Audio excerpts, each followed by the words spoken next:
Webster defines crunch time as a critical moment or period, like the end of a game, when decisive action is needed. Every sports fan knows this time in the game. Your palms sweat just a little more, your heart races just a little bit faster, and you live and die with every play until the final seconds tick off the clock and you're either celebrating a victory or disappointed by the defeat. The team at Crunch Time Sports Advantage Network understands just how critical these moments are. For us, it begins as soon as the next set of games are on the board. We evaluate the opening lines and any breaking news throughout the week. We cover each game inside and out, whether it's from inside the locker room to a huddle down on the field, the court, or the ice.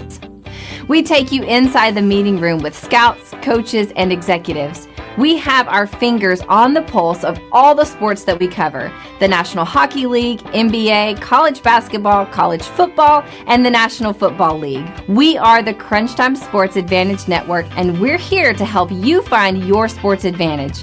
After all the data has been crunched, we then turn it over to Kenneth for the best analysis around. His unique perspective in both understanding the data and how it applies to the game and how you win is the Crunch Time Sports Advantage. Are you ready? The Crunch Time Jet is fueled and ready for takeoff, and the Crunch Time Express is about to leave the station. Your VIP pass has been approved, so all aboard.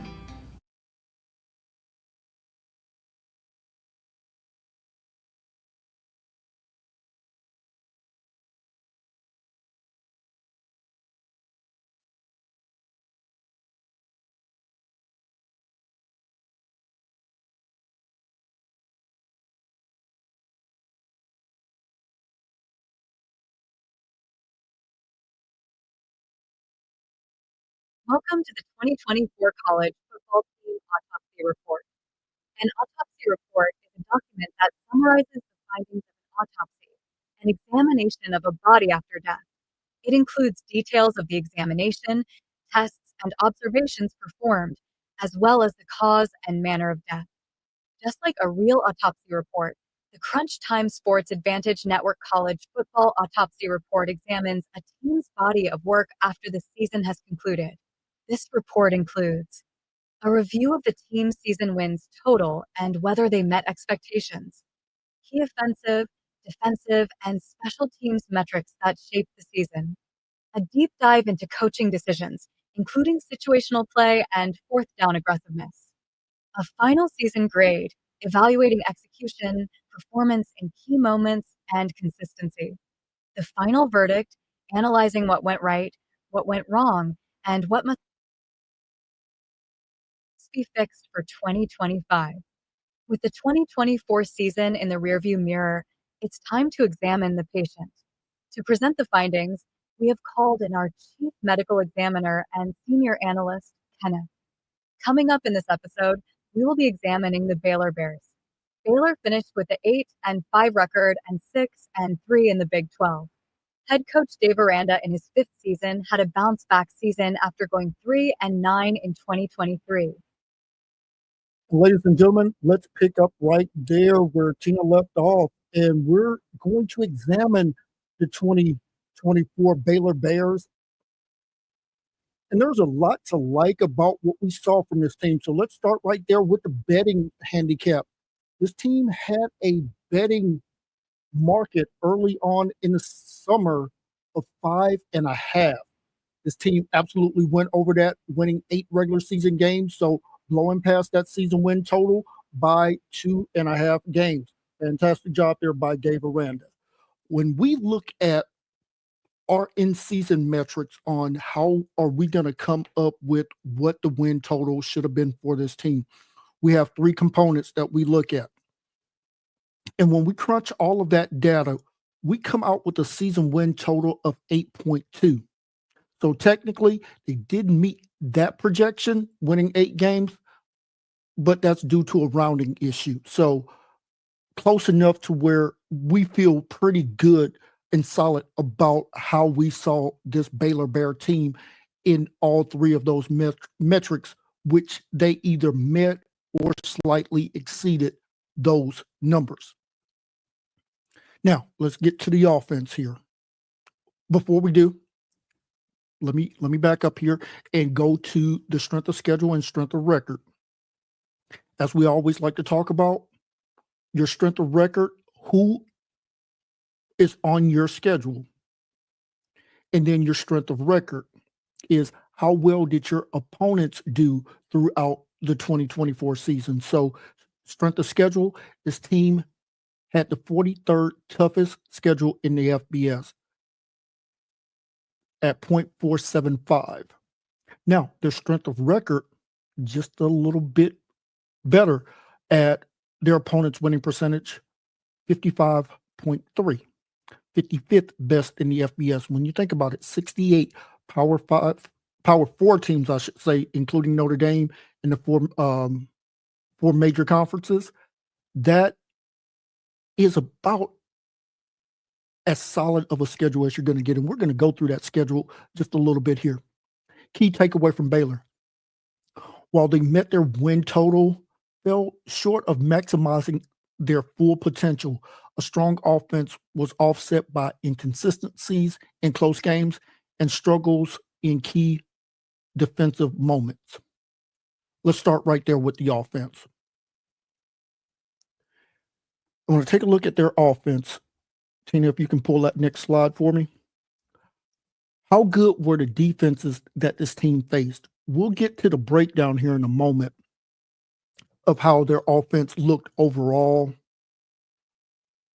from a raw data standpoint, and then how did they look when we adjusted for opponents. So, as I mentioned, 68 power four teams. Want to count up how many teams, and if you're looking at this on YouTube, you can see those breakdowns. If not, I'm going to go through them here in just a moment. How many teams inside of that top 68 did they face? Utah, Colorado, BYU, Iowa State, TCU, West Virginia, Houston, and Kansas.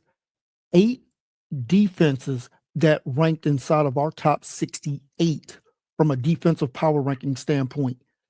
That tells me you faced a very strong schedule in conference, and don't think the Big 12 probably got enough justice. They didn't have that true alpha dog as far as that dominant team in the conference, kind of like what we saw from Ohio State and Oregon in the Big 10.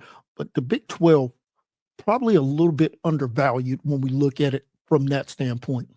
When we look at who did their best win come against, though, you would have to say their best win probably came against Texas Tech, who finished the season at 8-4. But when they really stepped up in competition, their 3 best opponents, Iowa State, BYU, and Colorado, in consecutive games, they lost all 3 of those. So that's why Baylor didn't maximize their true potential, didn't get that signature win that would have probably got them into the Big 12 title game. All right, let's go to the offense. Just a quick thought on their offense. Explosive, but inconsistent in execution. Let's take a look at their overall numbers, and then we'll dive a little bit deeper. This team offense averaged 34.7 points per game, well above the NCAA average of 28 points per game. Same can be said for their total offense, 435 yards per game of total offense. NCAA average was about 387 yards per play, 7 yards per play. NCAA average about 5.8. This team was the 5th most explosive offense in college football. We'll break that down a little bit further here.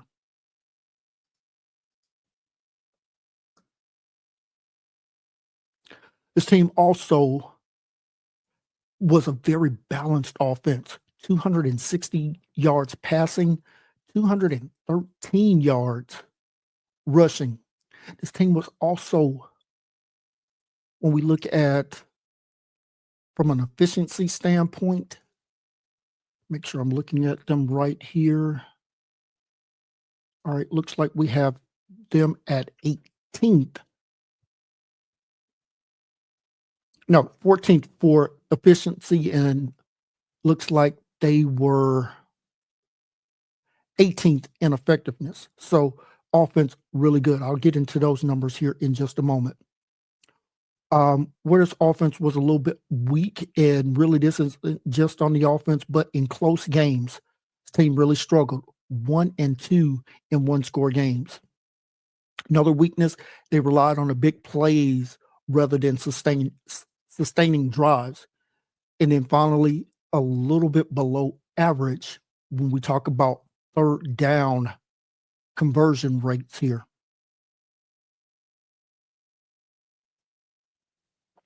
All right, now let's dive a little bit deeper into the offensive metric numbers here. Points per game, as I mentioned, 34.7. Let's take a look at what that offense would have looked like if we adjust for opponents. Actually, about 2.5 points better at 37.2. So their offensive numbers, when we adjust for opponents across the board, are going to be much better than even their regular season numbers. Passing offense, 246 yards per game. When we adjust that for opponent, it bumps up to 259.7, almost a 13.5 yards per game jump. Same can be said for their rushing offense. The team averaged about 188.5 yards rushing per game. When we adjust that for opponent, this team was good for 216 yards rushing per game, almost a 28 yards per game jump. Their total offense also correlates with that jump, going from 434 yards per game almost up to 476. So over a 40-yard improvement there for their offense. Now, I mentioned there's drives ending with a score. 53% of their drives ended with a score, either touchdown or field goal. Even more impressively is the percentage of their drives ending with a touchdown. 41% of their drives ending with a touchdown. That is absolutely phenomenal. Now, third down conversions, 44.3% on third downs. You'd like to see an offense this explosive be a little bit better in those third down situations. This team was also pretty good on the offensive line, only allowed 17 sacks last year in the regular season. Average last year was about 24 sacks on the season, so roughly about 2 sacks per game. This offense was a little bit better than that. As I mentioned, 18th overall effective offense in college football last year, 5th best explosive offense last year, 14th in efficiency. This was the 10th best overall offense for us last year in college football. Now, let's flip it over to the defense here. How good were the opponent's offenses that this Baylor defense faced last year?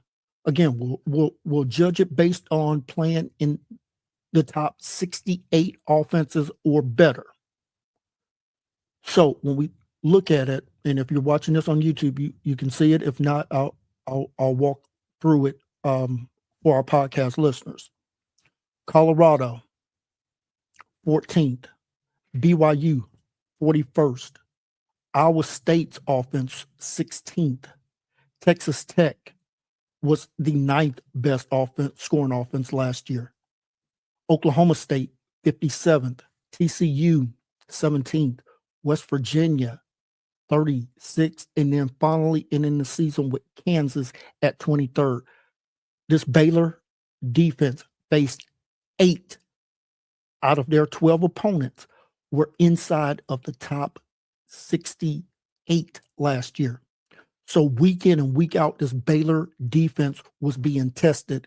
And when we take a look at our thoughts on the Baylor defense, they were effective, but struggled against explosive plays at times. Some of their strengths, defensive efficiency. We'll get to that here in just a moment.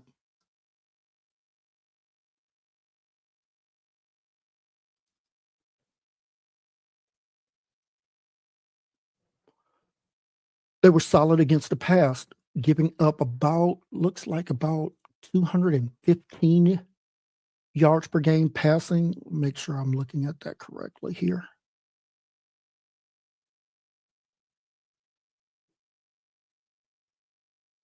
Okay, a little bit more than that. So they were giving up about 227.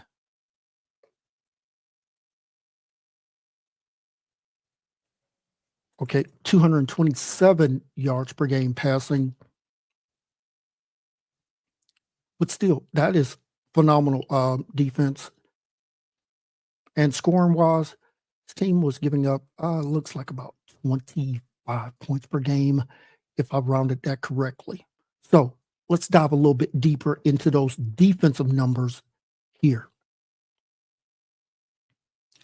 As I mentioned, Baylor scoring defense allowing 25.3 points per game. When we adjust that for opponent, it's actually a little bit better, only allowing about 22.2 points per game. So about a field goal difference to the good in that situation. Now, their pass defense, 227.6. When we adjust that for opponent, it's 215.5. So about 12 yards per game better than what their season totals project. Now, the rush defense, when we adjust that for opponent, not a significant change. It goes from 155 up to 160. So about a 5-yard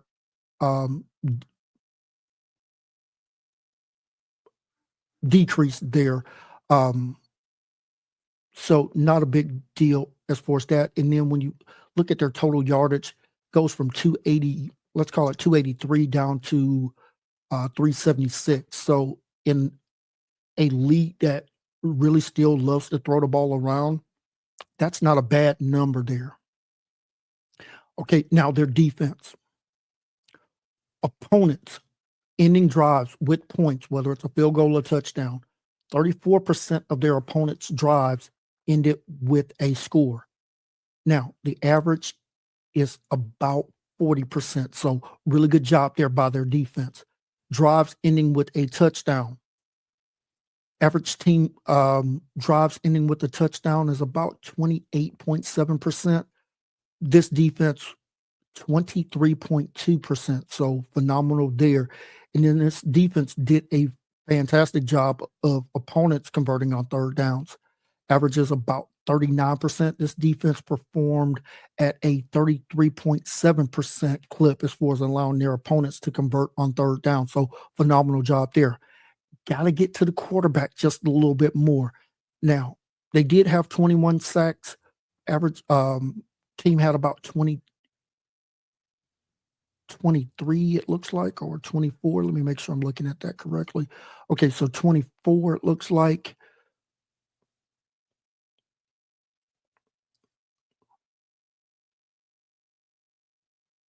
So not a bad defensive job there. Now, when we look at their efficiency, effective, and explosive defensive metrics, here's where the problem comes in.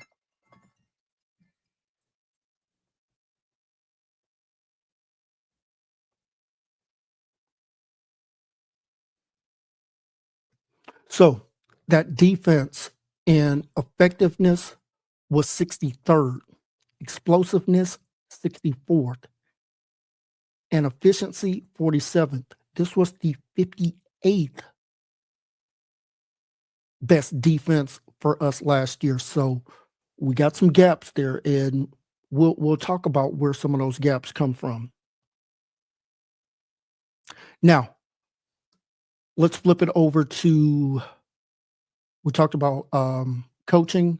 This team was 1-2 in one-score games, 3-3 against quality opponents, +7 in the turnover differential. So good job of taking care of the ball and forcing a few more turnovers than you committed. Now, Dave Aranda, one of the most aggressive head coaches on fourth down. Out of 144 coaches last year, because we did have some in-season changes there, he was the 13th most aggressive on fourth down, and it absolutely paid dividends as this team converted on fourth down at a clip of Make sure I'm looking at this correctly. 62% there. So phenomenal job there by Baylor in converting those fourth down attempts there. Now, when we look at the special teams, above average but not elite. Now, this team was 12 of 17 on field goal attempts. That's only about 70.6% there. Now, punting wise, this team was excellent as far as average yard per punt of 48.4, second best in the FBS last year. So, really impressive job there. Now, let's take a look at how this team offensively looked when they won games last year, and then we'll take a look a little bit deeper into the 4 games that they lost. This team in 8 games that they won last year, 40.5 points per game. Looks like they were throwing the ball for about 263 yards per game passing, 9.2 yards per attempt, 14 yards per completion. Ran the ball 41 times when they won the ball for 231 yards, 5.6 yards per rushing attempt, to the tune of 494 yards of total offense, 7.1 yards per play. The run pass ratio, when they won, they were running the ball 59% of the time. When they were winning, they were throwing the ball about 41% of the time. Now, in their 4 losses, offenses dipped down quite a bit, 23 points per game. Passing yards significantly dropped down to 211, 6.3 yards per pass attempt, 11.7 yards per completion. The rushing attempts dropped down to 32 rushing attempts per game, only 104 yards per game rushing when they lost, 3.2 yards per carry, and that total offense goes from 494 down to 315, 4.8 yards per play. When they lost, they were throwing the ball 51% of the time and running at 49%. So significant drop there. Now, let's take a look at the offensive difference from when they won to they lost. When they won, they were averaging about 17.5 more points per game, about 52 more passing yards per game, almost 2.9 yards per passing attempt per game.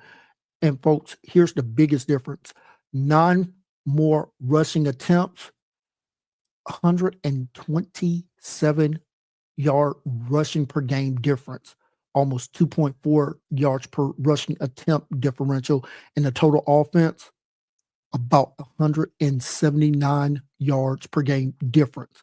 Now, when this team lost, from a defensive standpoint, in the 8 games that they won, this defense was allowing 20.6 points per game. Their opponents were throwing the ball about 30 times per game, only 221 yards per game, 7.5 yards per attempt, 12.5 yards per pass completion. Their opponents were running the ball about 38 times to the tune of 148 yards per game, only 3.9 yards per rushing attempt. Total offense for their opponents when Baylor won, 370 yards per game, 5.5 yards per play. In the 4 games that they lost, 34.5 points per game. Their opponents still throwing the ball about 30 times per game, but that number goes up to 240 yards per game, 7.9 yards per attempt. Yards completion goes up 1 yard per up to 13.5. Their opponents ran the ball 40 times per game, did improve that rushing number up to 169 yards per game, 4.2 yards per carry. Total offense jumps from 370 to 408. So the difference between when this team lost and they won, they were giving up about almost 14 more points per game, almost 18 more passing yards per game, almost 20 more rushing yards per game, and about 38 more total yardage per game. So we saw that number really break down. Now, here's where I really want you to really focus your numbers in. From a total defensive standpoint, in the 8 games that this team won, they forced 16 turnovers. In the 4 games that they lost, they only forced 3 total turnovers. So not even a full turnover per game is what this team was at when they did not win. Now, what went wrong for Baylor in 2024? Well, this team was inconsistent in close games. The defense struggled against the run and missed a lot of opportunities on their 4th down defense. So let's get to the final verdict and the Baylor final grade for 2024.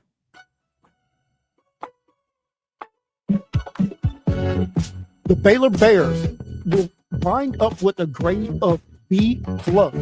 Reason for that is this team was explosive on offense, strong rushing attack, top 25 overall team performance. Weaknesses: defense struggled against the run, inconsistent execution in close games, allowed too many fourth down conversions on defense.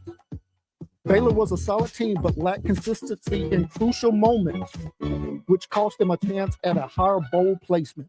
So what does this team need to fix in 2025? Well, let's start right there with the defense, Dave Aranda. Improve defensive consistency. You must perform better in close games, number 2.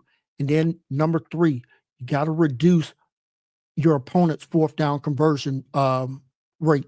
Let's take a look at that 4th down conversion rate by their opponents.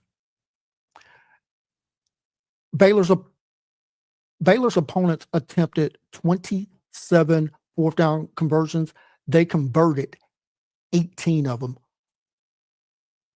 Almost 2 out of every 3 they were converting. So that's why Baylor missed out on some opportunities. If Baylor improves in these areas, this team can return to Big 12 championship contender status in 2025. Folks, there's a lot of things that we liked about Baylor last year. Got to perform better against quality opponents, and you must continue to improve on the defensive side of the ball. I like this team quite a bit, and while I got just a couple of more minutes, quarterback Sawyer Robertson, first year full-time starting, 229 completions, 368 attempts, 62% completion percentage, a little over 3,000 yards passing, 28 touchdowns, 8 INTs, 8.3 yards per attempt. If he continues to improve, the Baylor Bears will absolutely follow along as well.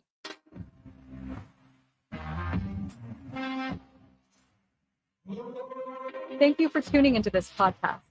We hope you enjoyed today's episode and our deep dive into all things college football. Don't forget to subscribe, rate, and review the show on your favorite podcast platform. And if you're watching on YouTube, be sure to like this video and hit that subscribe button. You can follow us on Twitter at CrunchTimeVIP for updates, insights, and more content. And make sure to visit our website at CrunchTimeSportsAdvantage.com for in-depth blogs, game previews, and information about our Crunch Time Express handicapping packages. Thanks again for listening, and we'll see you next time for our next patient on the 2024 College Football Autopsy Report.